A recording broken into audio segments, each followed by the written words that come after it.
विक्रांत विशाल है, विराट है, विहंगम है।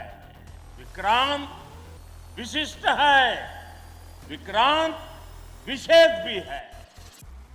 विक्रांत केवल एक युद्धपोत नहीं है, ये 21वीं सदी के भारत के परिश्रम, प्रतिभा, प्रभाव और प्रतिबद्धता का प्रमाण है।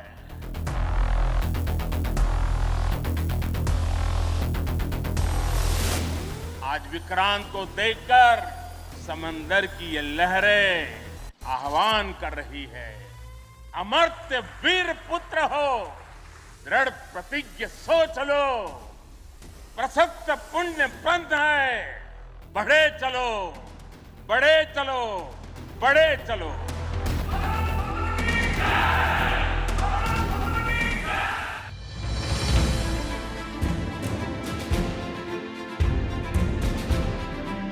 ये तस्वीरें हैं 2 सितंबर 2022 की, जब प्रधानमंत्री ने पहला स्वदेशी आईएनएस विक्रांत को देश के नाम किया था। इस पोत का नाम आईएनएस विक्रांत भारतीय नौसेना के पूर्ववर्ती पोत विक्रांत के नाम पर रखा गया। 1971 के भारत पाकिस्तान युद्ध में अहम भूमिका निभाई थी। इस पोत का डिजाइन नौसेना के वॉरशिप डिजाइन ब्यूरो ने तैयार किया है। वहीं निर्माण सार्वजनिक क्षेत्र के शिपयार्ड कोचिन शिपयार्ड लिमिटेड ने किया है।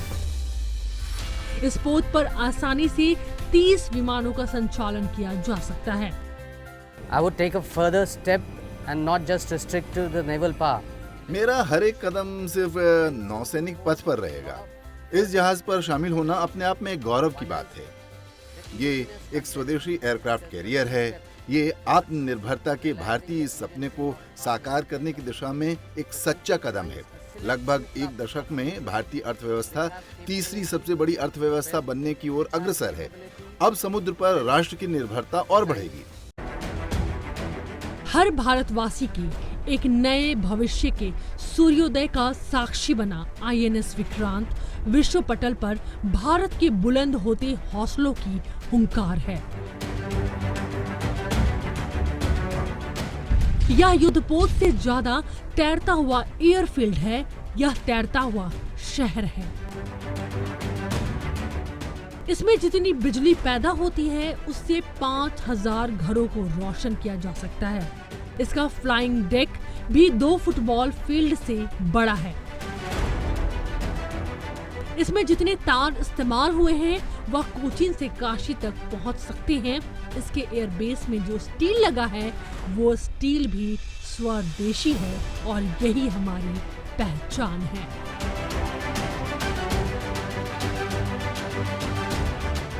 As I said, this is the जैसा कि मैंने कहा कि ये जहाज है जो सही मायने में स्वदेशी है और इसमें कुछ ऐसा है जो हमें जहाज निर्माण करने वाला राष्ट्र होने का अतिरिक्त विश्वास देता है।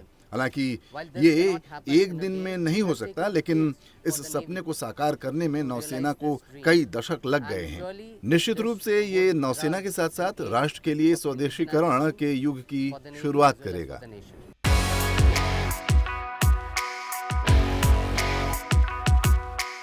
आईएनएस विक्रांत भारत के द्वारा बनाया गया पहला स्वदेशी और सबसे बड़ा जहाज है, जिसमें भारतीय नौसेना के लिए स्वदेशी डिजाइन और विमान वाहक शामिल है। अब भारत उन एलीट देशों की लिस्ट में शामिल हो गया है जिनके पास अपने विशाल पावरशिप हैं। विक्रांत 45,000 टन वजन वाला विमान वाहक जहाज है। आईएनएस विक्रांत एयरक्राफ्ट कैरियर समुद्र के ऊपर तैरता हुआ एक एयरफोर्स स्टेशन है, जहां से फाइटर जेट्स, मिसाइलें, ड्रोन के जरिए दुश्मनों के नापाक मंसूबों को खत्म किया जा सकता है। दुनिया में केवल अमेरिका, रूस, ब्रिटेन और फ्रांस के पास ही 45,000 और इससे ज्यादा वजन वाले विमान वाहक जहाज का निर्माण करने की क्षमता है। आईएनएस विक्रांत बराक और ब्रह्मोस मिसाइल से लैस है। विक्रांत मिग-29 लड़ाकू विमान और 10 हेलीकॉप्टर को ले जाने में सक्षम है। 2017 में आईएनएस विराट के रिटायर हो जाने के बाद भारत के पास केवल एक विमान वाहक जहाज आईएनएस विक्रमादित्य है। आईएनएस विक्रांत पर 30 एयरक्राफ्ट हैं, जिनमें 20 लड़ाकू विमान हैं और 10 हेलीकॉप्टर हैं। मिग-29 के फाइटर जेट भी विक्रांत पर तैनात है। एयरक्राफ्ट कैरियर पर कामो हेलीकॉप्टर, चेतक हेलीकॉप्टर भी तैनात है और भविष्य में राफेल लड़ाकू विमान भी तैनात करने की योजना है। भारत का पहला स्वदेशी जहाज 1500 समुद्री योद्धाओं को ढो सकता है।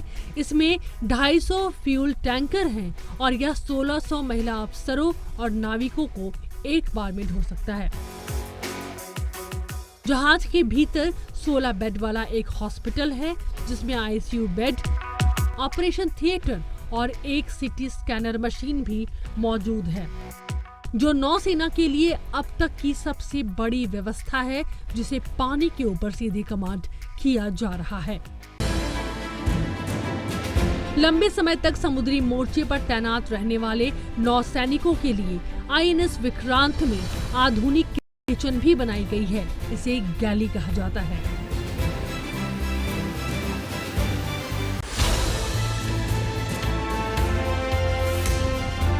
इस खास किचन में रोटी बनाने की मशीन से लेकर बड़े बड़े बॉयलर भी हैं।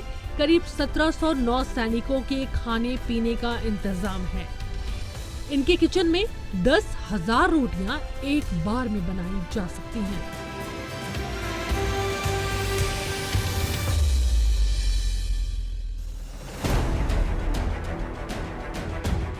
इस एयरक्राफ्ट कैरियर में शिप कंट्रोल सेंटर है, जिससे जहाज को चलाने, दौड़ाने, तैराने और लड़ाने में मदद मिलती है। एयर कंट्रोल डेक भी इसमें मौजूद है, जो एक आधुनिक कमांड और कंट्रोल सिस्टम के जरिए एयर ऑपरेशन पर नजर रख सकता है।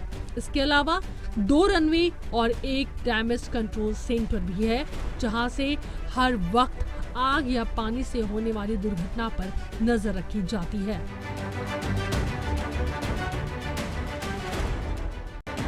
आईएनएस विक्रांत हिंद प्रशांत क्षेत्र में भारत को पसंदीदा सुरक्षा भागीदार के रूप में स्थापित कर रहा है। भारतीय नौसेना ने आत्मनिर्भर भारत की दिशा में एक ऐतिहासिक मील का पत्थर हासिल किया है। नौसेना के पायलटों ने भारत में निर्मित एयरक्राफ्ट कैरियर आईएनएस विक्रांत पर हल्के लड़ाकू विमान एलसीए की लैंडिंग की है। दरअसल आईएनएस विक्रांत और एलसीए का डिजाइन भारत में ही किया गया है। यह इसलिए भी महत्वपूर्ण है क्योंकि युद्ध के समय विमान और पोत फ्रंट पर रहते हैं। आईएनएस विक्रांत और एलसीए के डिजाइन से लेकर इसको निर्माण करने का काम भी भारत में ही हुआ है।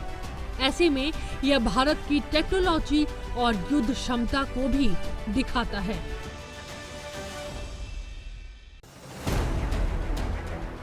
आने वाले समय में अगर नेवी को तीसरा एयरक्राफ्ट कैरियर चाहिए तो फिर से सब कुछ रीडिजाइन करना होगा। इसलिए ऐसा सोचा जा रहा है कि नए डिजाइन पर ज्यादा समय लगाने से अच्छा है विक्रांत के डिजाइन को ही रिपीट किया जाए, ताकि शिप बिल्डिंग फैसिलिटी को अपग्रेड न करना पड़े।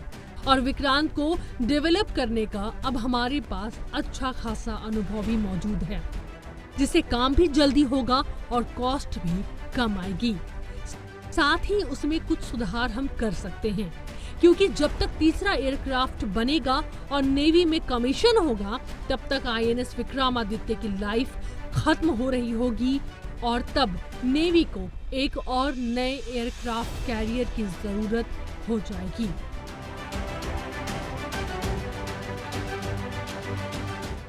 I would say जैसा कि मैंने कहा कि ये जहाज़ है जो सही मायने में स्वदेशी है और इसमें कुछ ऐसा है जो हमें जहाज निर्माण करने वाला राष्ट्र होने का अतिरिक्त विश्वास देता है।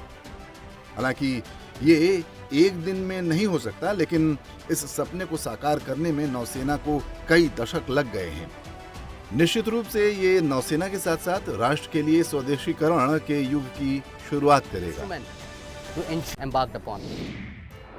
1961 में जब आईएनएस विक्रांत नेवी में शामिल हुआ था तो ध्येय वाक्य था, जो मुझसे युद्ध करेगा मैं उसे पूरी तरह से पराजित करूंगा।